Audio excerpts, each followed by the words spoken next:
Sunday night. Get your pint right here. Sir Johnny Ganache, WESU Middletown, WESUFM.org, 88.1 FM on the left side of the dial. You're here for Pint of Comics, 6:30 p.m. One would hope. Yeah.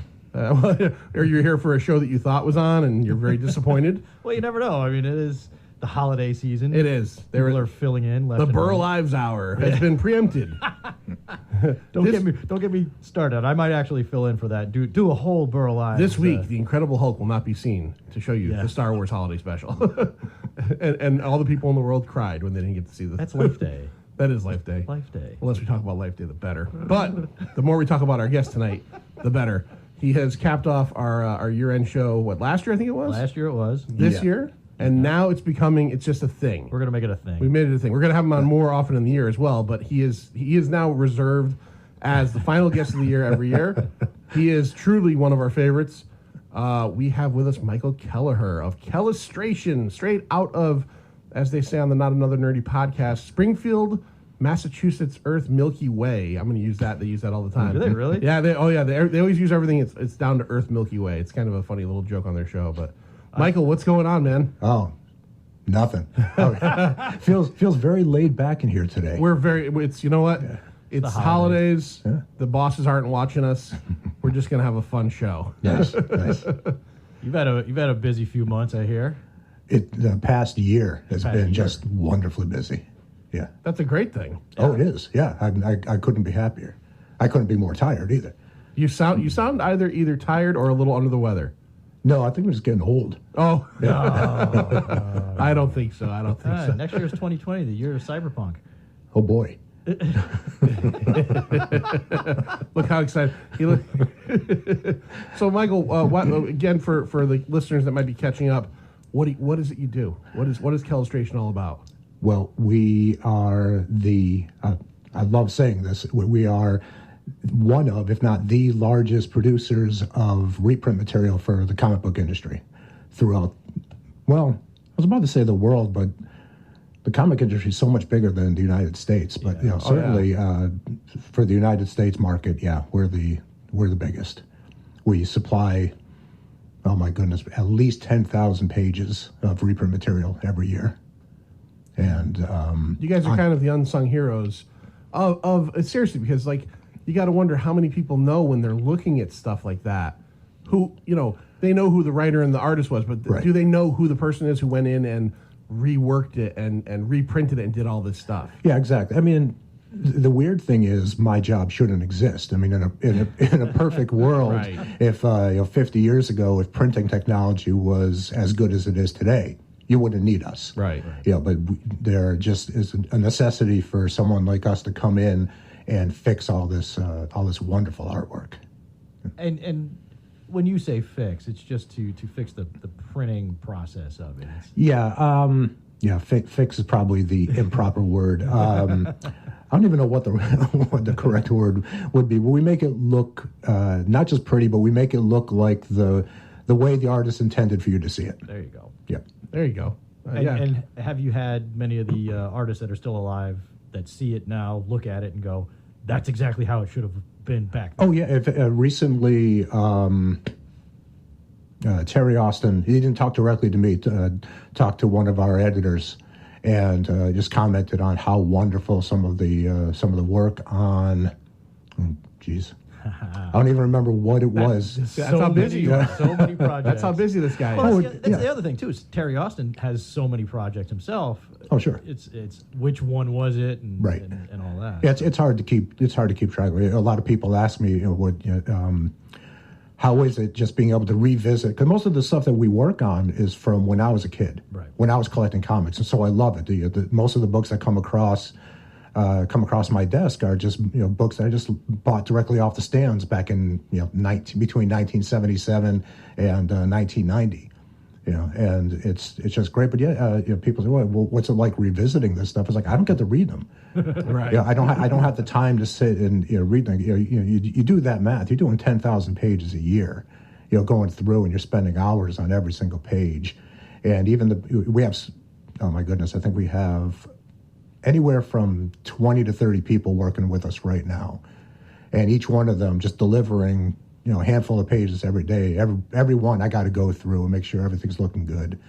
And yeah, it's just too much to keep to sit down and read them all. Right. So to stress for the listeners, I mean, you're actually getting the physical pages of previously printed stuff and reworking it for the current printing presses.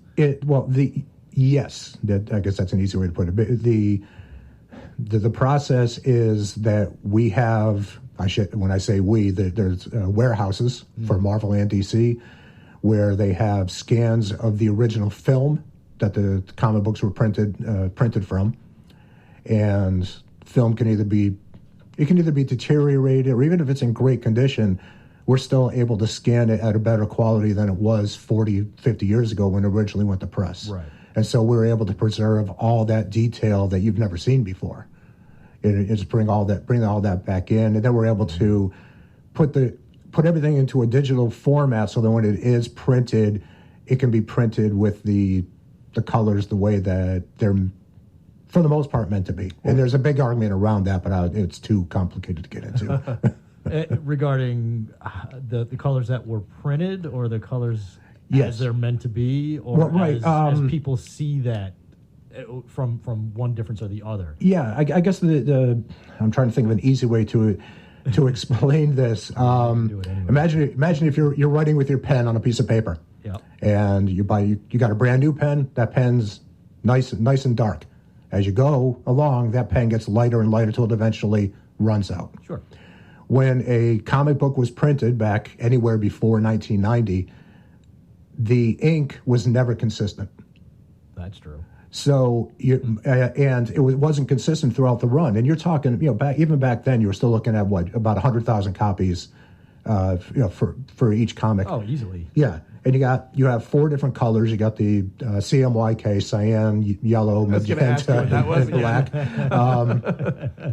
And you have all 4 of those, and the colors are going to, the blue is going to run a little bit darker for 1,000, for 1,000 of the issues that run out, and then it's going to print too light for another 1,000, and so you have that for each color. So in theory, almost every single copy of that book that was printed, all 100,000 copies, if you open them up and compare them, the colors are going to be different.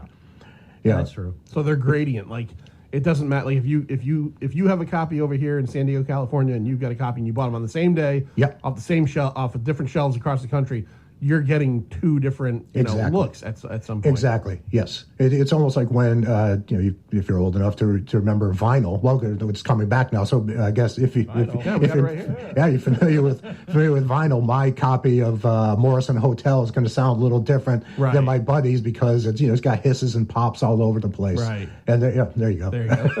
It's the new reggae heat wave. Reggae Saturday night here on WESU. You know what? I had a good question and it popped out of my head, so I'm going to come back around to it. Right. I did want to bring up real quick that as we've talked about on the show before, you've gotten actually to go and recover some of this stuff yourself, and because of that, what do we call him, John? Well, the Indiana Jones of before color.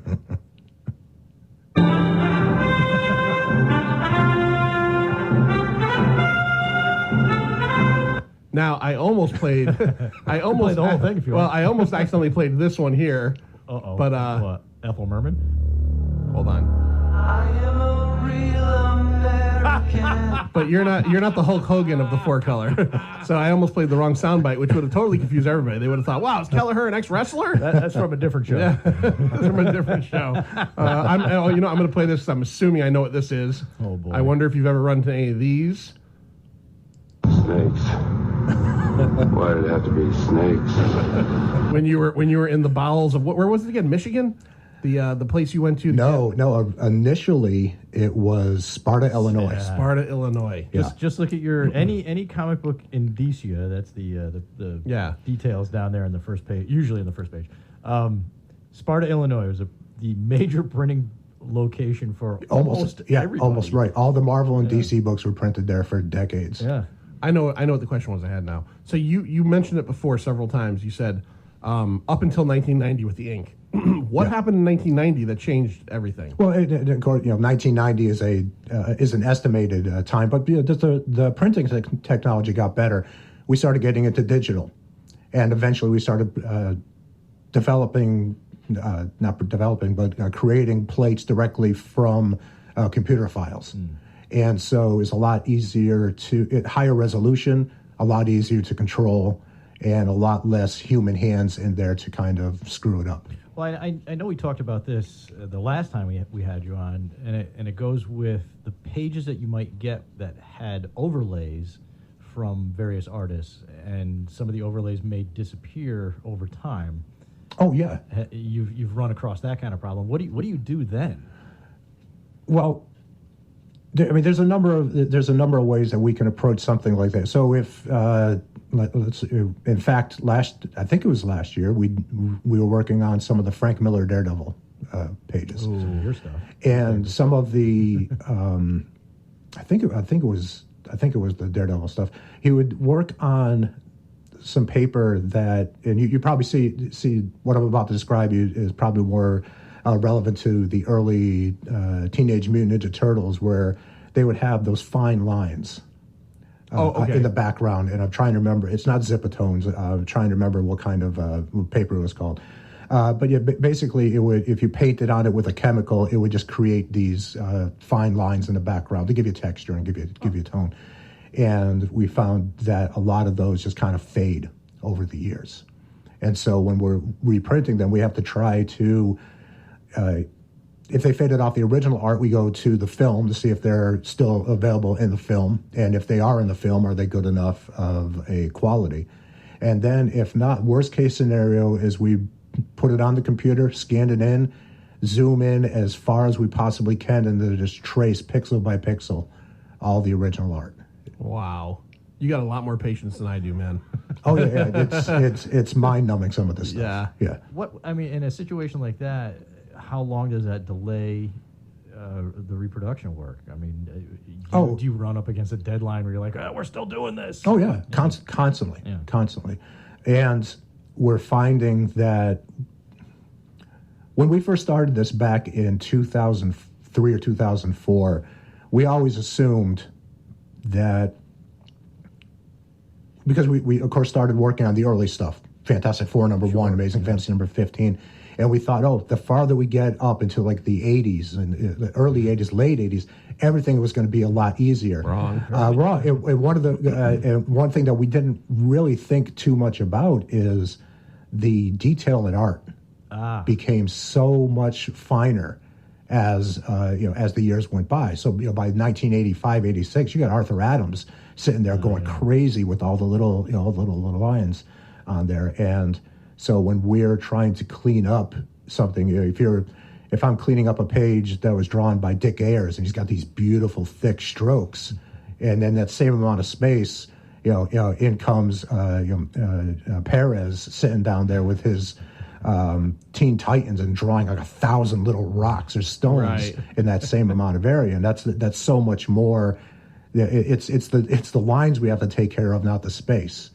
So the more lines, the harder it is to deal with. For all you listeners out there that are wondering who these names we are that we're dropping, that's why Google is so important. That's right. Well, if you're listening to the show, you don't know those names. Shame on you. Well, I'm sure that there are going to be a few people out there that are like, "Who's Dick Ayers?" and that's where you look it up. Oh, that makes me sad. It's going to happen. But again, let's use this as a learning episode. That's right. That's why we love having Mike on, because we are Pine Comics, but we're not always comics related necessarily. So this is like the best of the best, is where we get super comics related, where we're talking about the breadth of the history of comics and the fact that you go through. Now, I had a question. I know a lot of stuff for you too. The last time we had you on, I think that we had kind of asked you, or maybe it was we had kind of talked to you about, maybe it was in private, about any particular artist you had that that you were kind of like, is there an artist? I don't think I've ever asked you this. Is there an artist that when you get some of their material, like you were just saying, Perez with all the little detail work, that you automatically know this is going to be so much more challenging because of their detail? Yes. I'm trying to narrow it down. Over the past couple of years, we finally started. Marvel regained the rights to Conan, and so we've been restoring all the old Conan material. And the hardest stuff. We're also working on the black and white material. Yeah. Wait, are you guys doing the omnibuses? Oh yeah. I have them all. Oh, I did not realize that was you guys. Oh, I hope you're enjoying it because the amount of because you start with. You of course start with the Smith art at the beginning, Smith, yeah. and then you get into from there you get into Buscema, who's one of my favorite artists of all time. But regardless, and it's just Roy Thomas writing the stories, right? And so it's just I'm so happy to be working on this stuff, but working on the black and white material where it's not only all those fine lines. Because those magazines, that was high art. I mean, that's some really good work in there.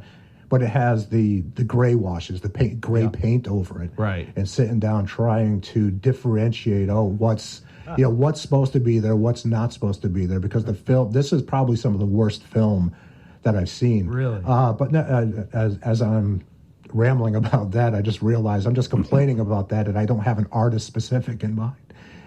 It's just the entire run of those magazines. Well, Sal Buscema did, not Sal. No, John Buscema. John Buscema, yeah. I got Sal stuck in my head all the time.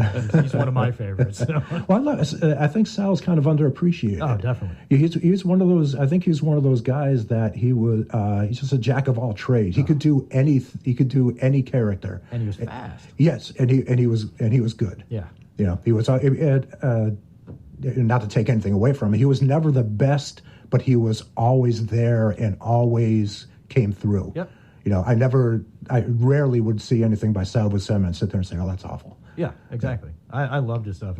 He did the Spectacular Spider-Man for the longest run. Yeah. Oh yeah, and just his run on the Hulk was fantastic. Yeah. I was never a Hulk fan, so I just never. But that's where I caught up with him. Yeah. Oh, yeah. Where do I? No, this is a question for me as a comic reader and fan.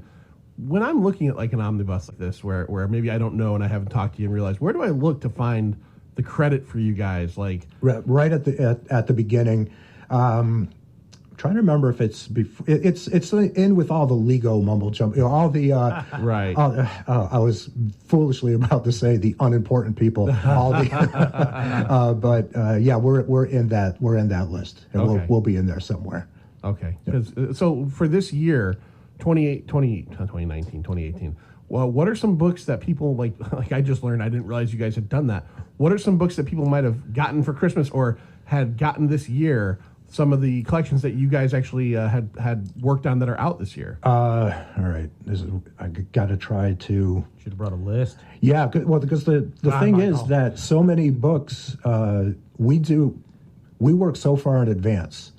You're not sure what comes out when. I don't know what comes out when, yeah. and we're not allowed to talk about anything until it's out there. Because I was working on a project today, and I almost just let it slip out when I was like, I can't talk about it. Again, the two listener swing. Well, you'd be okay. Well, on top of that, I think it's silly that I can't talk about it, but that's their rules. Oh yeah, follow their rules. Exactly. Well, at the very least, we could say because I think they all came out this year. 2 Conan the Barbarians and 2 Savage Swords, I believe, have all come out this year, or 1 Conan the Barbarian and 2 Savage Swords. I can't remember. Well, I think I'm trying to remember if the first one came out late last year or early this year. But regardless, I think our schedule is calling for 2 of each. So 4 Conan omnibus each year. Yeah. Which brings me to I also got to every once in a while I get to actually be an artist. And I got to do some actual coloring for they're releasing the Conan Hour of the Dragon story. Okay, yeah. And it's all reprinted work, but some of it was originally in the Savage Sword black and white books, and they wanted to put everything in color, and so they asked me to add color to that. So I got to color some John Buscema and Gil Kane artwork. I was going to ask you that if that kind of thing had ever popped up for you, and well, there you go. It does. Every once in a while, they throw me a bone because I got into the industry wanting to be an artist, and thankfully my editor, he every once in a while he'll throw me something. Say, here, why don't you either color this or draw that or like the Captain America number 700. I got to draw a bunch of extra Kirby artwork in there. And that was, and didn't you just do if I remember seeing from your Facebook, you did one of the variant covers for a Kiss comic. Yeah. That was funny. That's for Dynamite? That's for Dynamite. Yeah. And they came to me because I've done work for them in the past, and they came to me and they said, we need a cover for our new Kiss series. I'm like, oh, fantastic. And they said, but we don't want you to really completely draw something. We got photographs. I'm like, oh, all right. So I'm thinking, Chris. Yeah, right. So I'm thinking it's just okay. They just want me to clean up a photograph or whatever. And so they send it to me, and it has all the original members standing there with a Vampirella model, and they're all in just really weird poses. And they said, well, take this and make a cover out of it. And so I was able to basically just use the photographs as a base and then just create artwork, for it. So it ended up being a very artistic piece, and it was a lot of art. It was great. Oh, thank you. I was very happy with it.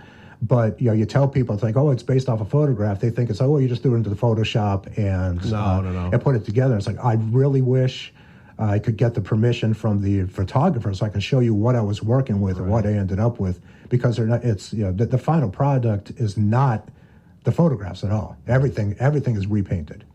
Mike had posted that, I think, on Facebook or one of the places I follow him, Instagram, one of those, and someone had commented that you gave the drummer a guitar, and he's like, it was a picture. I explained that's how he was in the picture, standing with the. No with drummers the guitar. ever touched a guitar before. I had to take an image from Ace Frehley's comics. You people are lucky he didn't have to draw Vinnie Vincent, all right? He was able to put Ace Frehley in there. She could be listening. 1977 Ace Frehley. Back in the New York groove. Well, I think that's something that's got to be stressed when we talk about Mike and talk to Mike, is that I don't think people, we talk so much about the business side, and it is your love, what you do. But you are, and again, this is not you are a fantastic artist. Thank you. You've done a lot of stuff, and I have a comic room at home. I have a print that I bought from you. He has a comic room at home. Yeah, I do. I don't. It's small. I'm not going to brag, but I have a print up on the wall I picked up from you, maybe last year. It's one of my favorites at Terrificon. I think maybe 2018. It's kind of a Quentin Tarantino piece where it's a bunch of items from the Tarantino universe thrown together. Yep. And it's fantastic. And, Thank you. Thank you. You did some John Carpenter specific ones that were great. I do posters for my favorite art gallery out in Burbank, California, the Hyena Gallery, who I absolutely love them. And they do tributes to different filmmakers. And every time they do that, they ask me to make the show poster for it. And Coscarelli. and it's great because he usually gets the directors will sit and sign a copy of it. So in my office I have.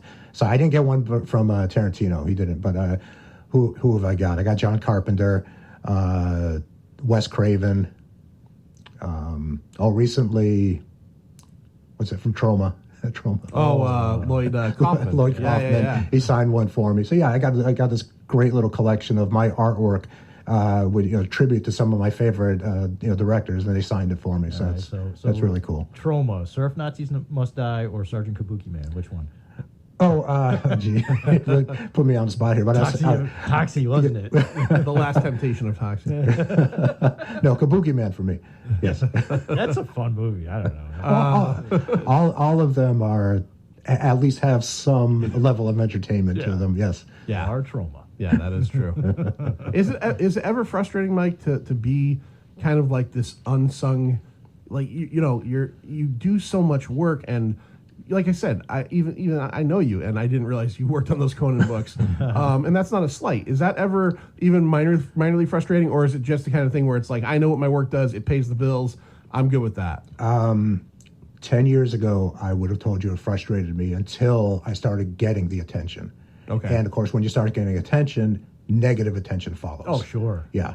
And so for a number of reasons, I don't want to get too deep into it, but probably like around 2008, just an event happened that I'm like, I'm done with this. I don't go onto the message boards anymore. I don't, even at the conventions, when you guys see me at the convention, I'm not really talking about any of that. I'm mostly talking about my artwork. When it comes to the restorations, the only thing I really talk about is the Little Nemo. Yeah, right. You know, I realize this because I lost him for 4 hours. Right, that's how I met. That's terrific on how you met John. That's how I met Sir John. Like, yes. where's John? Where has John been for 4 hours? Oh, he's talking to that guy over there. It was literally like an hour and a half, It was 2 a while. hours that we were sitting I was there so talking. lonely. Yeah. It was so lonely. It was definitely a long period of time. But again, I mean, that's what attracted me to the booth was the Little Nemo. Yeah. Which I guess. Yeah, let's get into that again. If the listeners don't know what Little Nemo is, go ahead, Michael.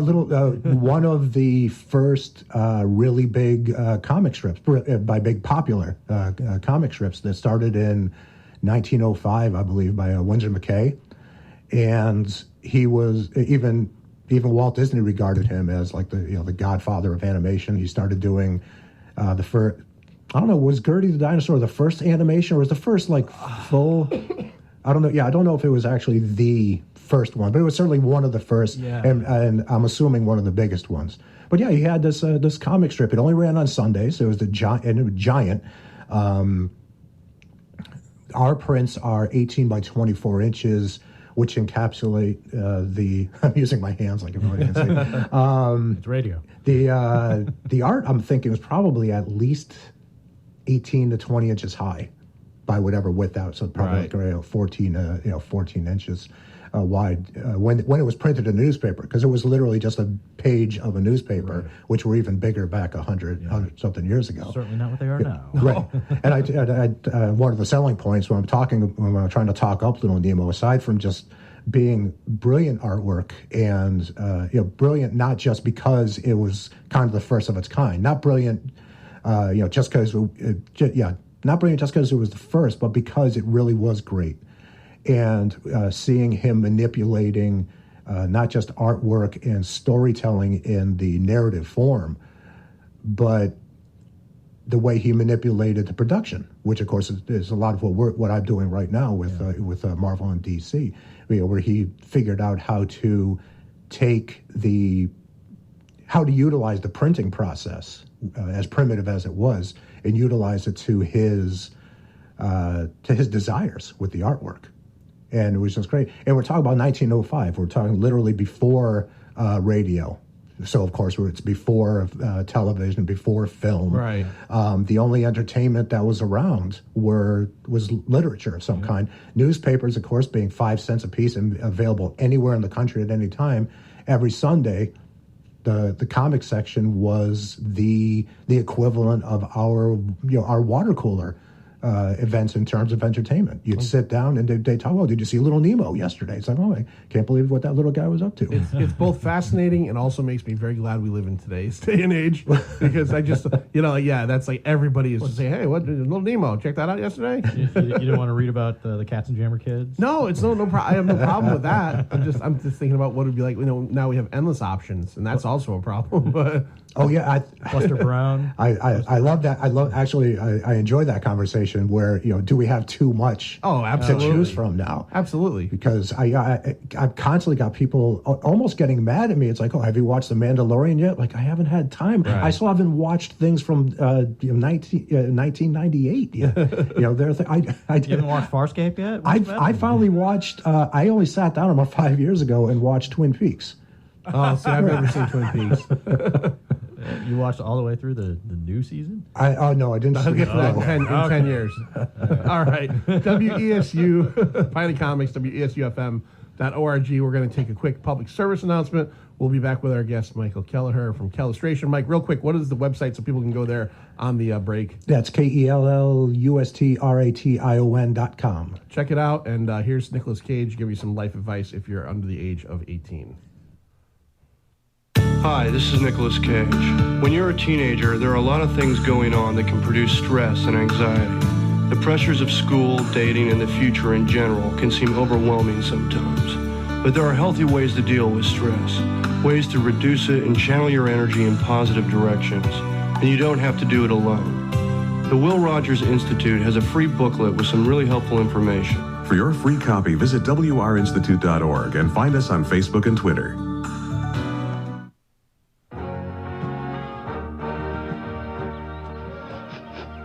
Hi, doggy. Nice doggy. Here, boy. Come on. High Walk away slowly. He tried to bite me. Never try to pet an animal you don't know. He may be lost, sick, or scared. You mean he might be dangerous? That's right. If we don't know, we leave him alone. And we don't get bit. Now I know. And knowing is half the battle. G.I. Joe. Dear Daddy, dear Mom, I love you. I miss you. Every year, Snowball Express honors the children of fallen soldiers. Hi, everybody. I'm Tony Orlando.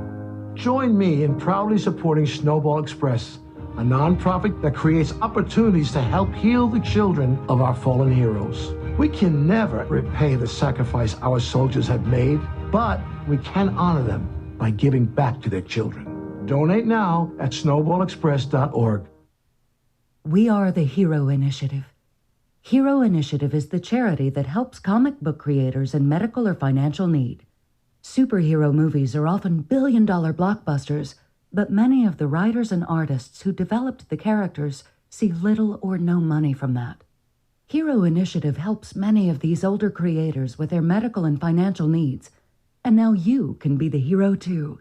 Find out how you can donate and volunteer at heroinitiative.org. Welcome back to Pint of Comics, folks. This is Sir John. Sitting next to me, Johnny Ganache. It's me. It is you. You are listening to WESU 88.1 in the central Connecticut area. And if you're listening on the interwebs, WESUFM.org, where we are constantly asking the fine listeners of Freeform Radio to send in your nickels, because it's that time again where we could use a couple of new headphones. Yeah. This one's falling apart. Yeah. I made my donation today. Thank you. Yes. All right, your donation will go directly towards restoring whoever destroyed our bathroom earlier today. I'd like to just point out that was not me. It was not me and either. it was and it was not our guest. It's tragic whatever happened in the bathroom here today. And whoever it was, I hope you are well, because that's not a natural color. I got a question for Mike. We got Michael Kelleher here from Kellustration. Mike, when I thought about this earlier, I thought this would be a little bit of a I guess more of a pointed question, but because of what you do, I guess it's not. But I'm still going to ask. I saw that recently, maybe Christmas time, on Facebook. Now if you got a chance, follow Mike on Facebook at the very least. Mike is a great guy. He kind of comes across kind of quiet and unassuming. Truly the funniest person I follow on Facebook. Your Facebook stuff is hilarious. I know so much about Mike that I don't know from talking to him in real. Like, I know that Mike goes to the Big E and eats everything. Yeah. He is a glutton. If it's fried, if it's dipped in chocolate and cheese, and then maybe battered with barbecue sauce, he has eaten it, and he goes every. What, do you go every day? This year, no. Sadly, this year we were so busy. But yeah, usually what we do is me and my son, we get the 17-day pass, and we go every weekday for lunch. And we just wander around and just buy different foods and just sit and eat all this garbage that's going to kill me very soon. Yeah. And you live very close to I'm assuming to the actual... Oh, yeah, 15-minute drive. 15 minutes, yeah, okay. Yeah. Because me and my wife, we go every few years, and every few years we go, and when we leave, I say the same thing. I'm not driving up there again. We go on a weekday, too. I'm not dealing with that traffic. I'm not dealing with that parking. And then I'm not dealing with the way I feel when I leave there, because I just ate, vegetables dipped in hot oil, dipped in cheese, dipped in barbecue sauce. Well, the sad truth, which some people might be disappointed to hear, most of the food's eaten by my son. I mean, he's 23. Right. He's got that metabolism. Right. So, usually if it's something that's really bad I'll take a bite to try it, then he'll just finish it off. Yeah, exactly. But yeah, we just love going out there. It's the same the same thing I like about the comic conventions. Just walking around, just getting a little taste of things here and there. Of course, metaphorically a taste. But yeah. Well, metaphorically. So the question I had though was that on Facebook I saw that you had, I guess for Christmas or maybe right before, did you switch over to like digital in terms of like your personal art or like what you're working on? Well, it's mostly been digital anyway, in one form or another. Oh, okay. But yeah, no, I just bought a mostly new setup now for if you're familiar with the drawing tablets from I don't know if it's Wacom or Wacom. but they have something called a Cintiq, which is basically a monitor you can draw on. So it's almost like a giant iPad. Instead of using your finger, you're using a pen. And the pen can emulate any kind of brushes or anything like that. So, because you do so much with the restoration and it's digital, initially, I think we talked to Ron Garney at one point, and he had just started using the digital, drawing digitally, and he said that he loved it, but it was a little bit of a learning curve. Was it a learning curve for you when you first started, in terms of like just drawing covers or just drawing for pleasure? Was it a different feel? Mike's old enough to have used a Newton, so I don't know that. Long before that. Well, I'll give you the long, boring answer where there was no real learning curve for me because I kind of grew up with this technology. Right. I went to high school with the intention of being an architect, and they had just introduced what became CAD, but it was computers, and so doing all kinds of stuff on the computers. They had just introduced that in my senior year, so I got to see it, but didn't get to really play with it. From there, I went directly into a career of printing. So I was a printer for years, and by 89 or 90, that's when the Macintosh started coming out for publishing, and so we started using the computers there at work. Around 1992, 93, when I was heavily into self-publishing my own comics, I teamed up with a buddy of mine, and he said, "Oh, you should get the trend is going towards this digital art. You should get yourself a computer." I said, "No, I'm an artist. I would never do that. Right. That's not pure. I want my comics will always be pure." And of course, just out of self-preservation, by 97, I had to buy a computer, and that's where I started getting all my work, because I probably mentioned to you, at least personally, before that I had a mediocre career as an illustrator, comic illustrator for years, working for Caliber. Not working for Caliber, but published through Caliber and different companies like that. And it wasn't until I got my computer in the late 90s. And publishers were saying, "Oh yeah, I mean you're fine, but what we really need are colorists. Can you color?" And I said, "Sure," but I couldn't.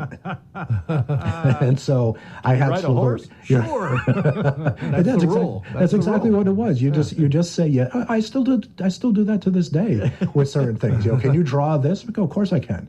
And then you sit down and you're frustrated for hours or days or whatever it takes. But that's how you learn. So I very slowly.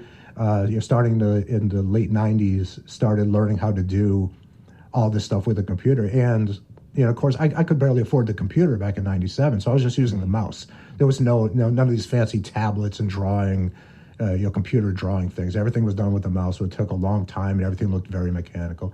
Adobe 1.1. Realistically, I think I started with Adobe 2. Because my first Adobe upgraded. Yeah, I'll get too technical here, but the early ones were not as even close to as functional as they are now. But yeah, and then just started getting into more and more coloring, and make a little save a couple of dollars here, finally buy the Wacom tablet, and then better computers and thing. Yeah, so it was such a slow process, literally over 25 years, that there's no real learning curve anymore. Yeah. Do you ever, for work, if you do get like a cover or something, or just for maybe a commission, or do you still work on paper at all, or do you? Oh yeah, I'm drawing this great. I hope it ends up being great, but a cool commission of some Star Wars characters for someone. Nice. And so it's just all on paper. Oh, even Star Wars. Yeah, I wish I could. This weekend I listened to your Star Wars Christmas special episode, and I had a Akamina. Did you draw Akamina? No, I had a specific question, and I don't remember exactly what it was. If the question was, will you watch it with us? Can we watch it together? The answer is no, Mike. No, I don't. I wish I could. Hopefully, if it comes to me in the next 20 minutes, I'll that holiday special was like getting thrown on a flight of stairs. I had never seen it before, and I'll tell you, he had never seen it. I tell you, we've watched stuff for the podcast that I'm not like super thrilled about. We did a movie episode where we watched Labyrinth, and I never liked that movie. Yeah. So, but I mean, I was able to muscle through it. That holiday special was hard to watch. Yeah. It literally, it's one of those things. Like I don't find a lot of times that there's things, especially in pop culture, that earn their reputation. A lot of times, like I like Waterworld. People hate Waterworld. I have no problem with Waterworld. I don't think I've ever seen Waterworld. Don't. It was a mess. There was a mess. But in the end, is it an enjoyable movie? It's not that bad It's to better me. than Speed 2. But I will tell you, man, that Star Wars holiday special is as bad as I've ever heard. And it's fun trying to find the good in it. Yeah. Which is very, very little. No. My experience watching it, I have a friend who back in the 90s, he would get all the videotapes, especially the people from the local cable, what they call that, the public access? Public access tapes. So we'd watch things like that all the time. And then, of course, like early exploitation films and stuff. So that was my experience. So I got to watch it in almost like a Riff Tracks, Mr. Science Theater 3000 environment. So it was a lot different for me to sit down and watch it. But yeah, it still doesn't make it a good piece of work. No. That Corman Fantastic Four movie gets a lot of guff, and that's not even nearly as bad as this thing. It's actually the best Fantastic Four movie they've made. Sadly, it's the most enjoyable. It for is. me, at least. It's the closest to character. Yeah. It's man, that Star Wars thing. Yeah, that was brutal. What characters did you commission to do? I'm just curious. Vader, Maul, Lobot. No. Damn. It's all people from the prequel trilogy. Oh, okay. Yeah. Who's the guy with Grievous? General Grievous. Wow. Yoda. Things like that. Wow, there's someone out there wants that Darth stuff. Sidious. Yeah, and you got the commission. Good, man. Oh yeah. Well, I do. I get to do a lot of commissions. It's the only thing that keeps me sane. Yeah, 'cause, just sitting down and just a woman sitting behind you over there. She helps me more than I'm allowed to talk about. So so you get commissions, and those are they make some extra money, and you have fun doing them. Yeah. But your days are basically comic book filled. Do you just ever say, I don't want to draw or look at anything? No, in fact, that's the thing. I want to draw. I don't get to draw. Right. Yeah, because what I'm doing is just production work. No, I know, but I just mean, is there ever a point where you're just I don't want to look at anything comic related? I'm done. Well, it's funny you say that, because I think, and again, this might be something I mentioned last year. I rarely read comics anymore, and I don't know if, and it's been in the past 10 years, and it might be just because I'm just up to my eyeballs in it all the time that I just might be sick of it. I'm not sure, but yeah, I don't get the. Especially that visceral kind of enjoyment that I get out of it anymore. Right. I'm not sure not to say I don't like any. Recently about a year ago, started reading Harrow County. And, Colin Munn. Yeah, and I love it. It's that's a good probably book. my favorite book of the past. So that and Black Sad, but certainly my favorite books of this century so far. And he was at Terrificon this year. Was he? The creator for that. For Black Sad. Black Sad. Yes. Yeah. I got to meet him, go over there, and ask how much the original art was, and then just meekly walk away when I realized that it was 7 times my mortgage payment. What would you like to pay? I saw. We were at Terrificon, and we were walking around the tables at one point. I think me and Lou came up on Jay Lee. And I had never seen I've been in a million shows. I've never seen Jay Lee at a show. Yeah. And, he's a fantastic artist. He's mostly known for his cover work, but he does interiors. And I saw his commission rates. And I almost threw up on his table. And, hey, good for him. But if you could get it, Demand what you think your time is worth. Yeah, exactly. Since we're, when I was younger, back in the early mid '90s, and you go to these conventions, and you got some of the biggest names doing commission sketches for $5 or $10, and I'm glad that some of these guys, they can command the money they deserve. Yeah. For these things. Never mind in terms of, because you get people that'll get the commission sketch and then just immediately throw it on eBay. I'm not even worried about it. I'm talking about if you're going to go to someone, one of these legends, even like Neil Adams, yeah, he deserves $200 for a sketch. Right. Granted, I would want a little bit more than what I've seen him do. I'd want a little more than a head sketch. But yeah, it's you can't begrudge the guy for getting that kind of money. He deserves it. Yeah. Mike, I have a question for you. Yes, sir. From one of our listeners. Greg? Is it Greg? No, it's not Greg. Actually, it's from your wife. Oh, Lindsay. I know her. Somehow I got the message, not you. But she wants to know, because you went to school for architecture and as an amazing artist, if you had the option, would you ever be an Imagineer at Disney? I just finished watching the whole series on the new Disney Plus about the Imagineering, and yes, the answer is yes. Yeah. Oh yeah, that would be The like Imagineers are the guys who come up with all the concepts, right? They actually design everything in the park. And I'm a huge. My wife is sitting quietly behind me for a change, and you're lucky you didn't see the look in your shot. Yeah. I'm surprised our glass didn't crack in between the studios. we went to Disney this year, and I mean that's what I love about the place. Just walking around and seeing just the work and the artistry of every single stone in that place. Everything, there's thought put into everything that they do. It's basically a city made of art, and it never. I mean this sincerely. I'd rather go there than to see the Grand Canyon. I'd rather see this this man-made effort of decades worth of work and ingenuity and hard just beauty that's been put together. Yeah, I love it. I'll have to check the series out. I didn't know it was on there. I think it's literally called something like The Story of Disney Imagineering or something like that. I think it's like 7 episodes. Okay. And really, I really enjoyed it. Yeah, you can do that at work. Yeah, he watched that, but not The Mandalorian. Yeah, I know, right? I watched the first episode yesterday. I'm getting there. He watched Jeff Goldblum walks around the world or whatever. Haven't seen that yet. No. Anything? So we were talking a little bit about that, and to kind of get out of the comics world. What have you enjoyed this year? Has there been any films, any shows that you have watched that have jumped out at you this year? Well, I mean, of course, Endgame was huge for me. Yeah. I'm one of those super geeks that I look past all the very obvious problems with the movie. Right. And yeah, I mean, I will admit right here, as a 52-year-old man, that I cried when Captain America said "Avengers Assemble." Yeah, no, I had a tear come down my eye. I was so happy with that. Same thing when Spider-Man emerged from the from whatever realm they were stuck in, whatever while they were quote snapped away.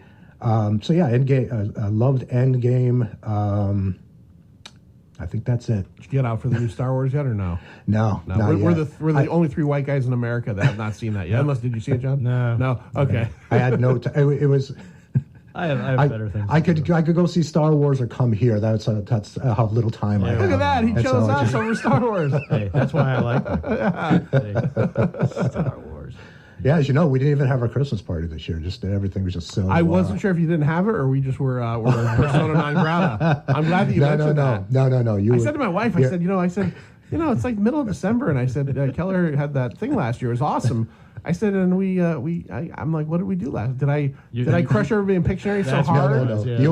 You will be invited. You got the two of you and Lloyd are like little celebrities to me because I listen to you on a weekly basis. Oh boy, that's awesome. So I apologize for our Swearmints episode if that was a little gross. www.cheerupgames.com. Check out Swearmints. It's a fun game. Whoa. So yeah, it's always fun talking with you. But yeah, certainly next time we finally get around to having a party, you'll be invited. John had we'll play Movie Buff so we can finally teach you how to do it. Yeah. John had said that you'd been so busy this year that it was just crazy. For you. I wasn't able to do any conventions. I stopped by the Terrificon because my daughter was there. Right. You weren't even at Bing. That was a huge disappointment for us, right? No. That was when I was in Disney. I went to Disney for that's around my birthday, so I went down there for to be there for my birthday. You missed out on me just dumping money everywhere I could. Oh. Yeah, well, John's in love now, and I heard. John's got a Paramore, and that was right around the beginning of it. And John, who I've literally never seen drop a nickel on almost anything, and I don't mean that in the sense that he's cheap. I just mean that he doesn't usually buy himself stuff. He spent the entirety of BingCon buying pillows. And his and her pillows. Oh, you got it bad. Oh yeah, oh yeah. He's up all day. He's dancing around. I had a good time. You gave Tom Ryan, a friend of ours, artist. I don't know if you know Tom. You gave Tom what I saw as I was sitting at the table podcasting, doing our job. And John and Tom, they had the most fantastic hug I've ever seen two guys have before. And I think Tom was like, "What did I do to deserve this?" Well, love will do that to you. It changes your perspective. I had a very good time. But I mean, there was a lot of. I have more business cards from that show. Yeah, BingCon again. To throw it out there, we had Mark and G Mike on not too long ago. It's such a great show. It's such an awesome time. It is easily my favorite small venue show. Yeah, it was so much fun this year, and there was a lot going on. So it's such a bummer because that day always goes by like that for me. It's always so fast. It's always over before you know it. And it's a great crowd. It's a great set of vendors. It's and every year it's just fantastic. And it was right before Halloween this time. Yeah, it was because 26 or 27. It's it always is the last Saturday of October. Well, there was a lot of candy going around this year too. So a lot of sugar overdrive. Yeah, we had candy on the table. I had about 17 cups of coffee in the morning. It was a good time. So, is there anything that you're working on now that will be coming out? Other than, like, obviously we know the other Conans are coming. Yep. Is there anything that can be, this is coming out, or is everything, like, locked up? And that's fine if it's locked up. Let's see. What do I know that's coming out? The aforementioned Conan Hour of the Dragon trade paperback with, I don't know if it's a trade paperback or hardcover. Doesn't matter. That's got that has some of my coloring work in it. What else? Of course, that issue of Kiss Zombies. Number 2 should be out as we speak. Oh my goodness! So many DC projects came out this year. A couple of Golden Age Batman omnibuses, a Wonder Woman omnibus had just come out. Is now the Wonder Woman stuff is that getting past the original artist now?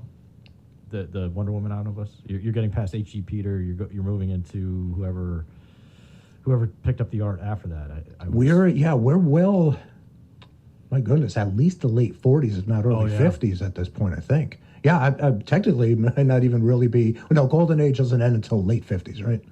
The argument is always there. Exactly when it ends. Yeah, it's getting pretty far. It's getting pretty close to all that. And there's so many projects that I'm excited about, but I'm hesitant to mention them because I don't know if we're allowed to talk about it. So in the terms like the Conan thing, that must be really great for you. I'm assuming because like with something like that, that's going to be a ton of books. Yeah. Well, I don't want to get too far into your business, but I'm just curious. Is that like you're on a book to book basis, or they say, hey, we're doing 48 or 24 Conan books? They're yours. We are right now. We have a full schedule up until the summer of 2021. Wow! We're booked that far ahead for Marvel and mostly for Marvel. DC doesn't work that far ahead, but we got stuff. We got both companies can end up working pretty close to the deadline, depending on what. My main editor, Corey Settlemeyer, is the guy's. He's a genius. I mean, especially at scheduling and working things out. Well, back in 2007, he had everything planned out up until the year 2020. Huh. So he had 13 years kind of planned out. But now, do you have a situation where either company or any of these companies that you've worked with has come to you with a project, you get to near completion with it, and then they're like, we're going to move on and do something else? Yes. Oh yeah. That does happen. Yeah. Well, I can imagine. I mean, not to pull the DC card, but DC's known to occasionally drop things after the first volume, like the Sandman Mystery Theater, which I look forward to collecting the whole collection. They put one out, and then I guess sales weren't there, and they dropped it. So I'm assuming stuff like that must occasionally happen. Of course. Yeah. Quite a bit. Yeah. That's got to be sad though when you do so much of the work and then suddenly, we're gonna try something else. Yes, but because with what we do, because everything is just it's the old material. Yeah. And so everything needs to be archived eventually anyway. Right. So in many of the cases where we've worked on something where it was dropped, 3 to 5 years later, here it comes back. Right. But most of it, if not all of it's already done. And so it's just ready to go. Is there anything that you would like to work on that hasn't come out yet? Like say something from Marvel or DC, or even particularly with DC, with any of the companies that they've purchased over the years. With Marvel, I would love to do the original Marvel Tales horror comic from the 1950s. I love that stuff. I think it started in the late 40s, but it's mostly in the 1950s. In terms of DC, DC puts out so much stuff, right? And DC owns almost, but Marvel, a lot of the stuff that we've worked on over the years are things like Conan, where they get the license from someone else. DC, they can basically go through and just reprint whatever they want, whenever they want. Most of the stuff, because we only started doing work for DC about 3 years ago, most of the stuff that I would have loved to have worked on has already been taken care of. Although I would love to go back and redo it. I offered to kind of a little slap on the back of the hand for DC. I want to redo the original Batman and first appearance of Batman, first appearance of Superman. And I would just love to go to. I offered it to them at one point, and they said, "Nah, not right now." Well, I'm hoping they'll do that. Speaking of, now both companies are doing reprint material. They're doing $1 comics, which are quick and easy reprints, and then they're doing facsimile editions of the entire issue that appeared as it was, including advertising. I've been having to restore the ads too. You are doing some of that as well. Yeah. Okay. Yeah. That's some pretty amazing stuff. Those facsimiles are interesting. It keeps them busy. That's it. With the rate that they're pushing them out, I can only imagine. Yeah, and strike while the iron's hot. I mean, I could be out of business next year. You never know. So doing what I can. When we were growing up, I mean, reprints were all over the market. It was just a thing. I mean, there were ongoing titles that were just reprints. Marvel Tales, Spider-Man, Marvel's Greatest Comics, Fantastic Four, Triple Action with the Avengers. Half of the DC books for a long time they had a reprint and an original story. And even like the 100-page specials for DC, they always have probably at least half of it was reprint material. I've got a bunch of those. They're just fantastic. Yeah. It's kind of cool what they're doing now with their what are they, 80-page or are they full 100-page? You've gotten more 100-page. They are 100-page. Yeah. Those big things, and they were exclusive for Walmart for a while. And now they're coming out in comic stores, and they're and I'm getting them now. So because I didn't want to go to Walmart and hunt these things down. Man, I picked a few up at Walmart, man, and I'll tell you, those are a read. Like it's not like you're not sitting down in one shot and reading these things. You don't think about 100 pages. No, yeah. But you're like, wow, that's a couple nights right there. Well, again, too. I mean, some of the old comics they were very wordy. Yeah. I mean, they had to pack in a lot of stuff. Especially the DC books. Yes, yeah. A lot of dialogue in there. All right, guys, we got 2 minutes to midnight. Boy. What I got to do now is I got to say thanks, Mike. Always. Thank you for ending the year here at the Pint. Michael Kelleher, Kellestration.com. Correct. Check him out. Check out all of his awesome product. And when you do get something that's been reprinted, do what I don't do. Check the inside, the indicia, and see if Mike worked that. You probably have a ton of Mike stuff at home. Who knows? You might find you're going to follow the guy around. That's it. From place to place to place. And follow him on Facebook. At the very least, follow him. You'll get a good laugh. Go as far back as you can and follow the Saga of the Door. Yeah, that's a good one. That's probably I got my wife to look at that one because I was like, you got to see this thing. Debbie's laughing. The Saga of the Door. All right. So this has been Pint of Comics. Happy 2020. Yeah. Yes, Happy New Year. Happy New Year. Happy And New we Year will all, we will see you next week. And remember, we have a guest next week or no? Working on it. Working on it. Hey, remember just to donate, please. Keep us on the air, man. Keep us on the air. And coming up right now, Dead Air, Uncle John. See ya. See you.